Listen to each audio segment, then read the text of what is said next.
बहुत से लोग इस स्टूडेंट्स प्रोटेस्ट में कह रहे थे कि भारत में डेमोक्रेसी पिछले 12 सालों में खत्म हो चुकी है।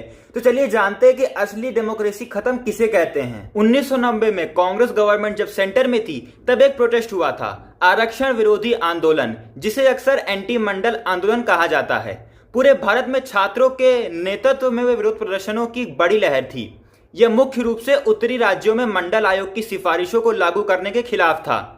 7 अगस्त 1990 को प्रधानमंत्री वीपी सिंह ने घोषणा की कि नेशनल फ्रंट सरकार मंडल आयोग की सिफारिशों को लागू करेगी। ये सिफारिशें 1980 में सौंपी गई थी, लेकिन एक दशक तक उन पर कोई कार्रवाई नहीं हुई थी। इस आदेश के तहत केंद्र सरकार की नौकरियों और सार्वजनिक क्षेत्र के उपक्रमों में अन्य पिछड़ा वर्ग यानी ओबीसी के लिए 27% आरक्षण दिया गया। इससे एससी, एसटी और ओबीसी के लिए कुल आरक्षण कोटा बढ़कर 49% हो गया। मेन रूप से जनरल कैटेगरी और अपर कास्ट से जुड़े प्रदर्शनकारियों का यह कहना था कि आरक्षण का दायरा बढ़ाने से मेरिट पर आधारित रोजगार के अवसर बुरी तरह से कम हो जाएंगे। नॉर्थ इंडिया की बड़ी यूनिवर्सिटीज, खासकर दिल्ली यूनिवर्सिटी, हड़ताल, रैली और बंद के यानी शटडाउन के मुख्य केंद्र बन गए। आरक्षण विरोधी हड़तालों के जवाब में ओबीसी कैटेगरी के स्टूडेंट्स ने भी बड़ी रैलियां की।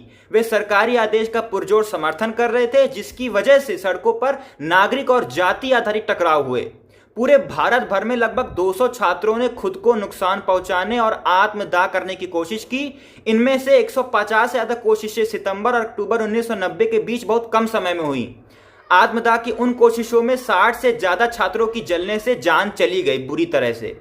जब सितंबर के आखिर और अक्टूबर 1990 की शुरुआत में दंगे अपनी पीक पर थे, तो सरकार ने कानून व्यवस्था बनाए रखने के लिए सख्ती से पुलिस बल तैनात किया। दिल्ली, यूपी और बिहार जैसे कई शहरों में पुलिस ने पत्थरबाजी कर रहे प्रदर्शनकारियों पर गोली चलाई, जिससे मरने वालों की संख्या और भी ज्यादा बढ़ गई। इस बिखरे हुए और अचानक शुरू हुए आंदोलन को दबाने के लिए, जिसने खासकर सड़कों और ट्रांसपोर्टेशन व्यवस्था को ठप कर दिया था, स्थानीय प्रशासन ने सख्त कर्फ्यू लगाया और छात्र संघ नेताओं को बड़ी संख्या में गिरफ्तार किया और दंगा करने, आगजनी करने तथा सार्वजनिक संपत्ति को नुकसान पहुंचाने के गंभीर आपराधिक आरोप भी लगाए गए।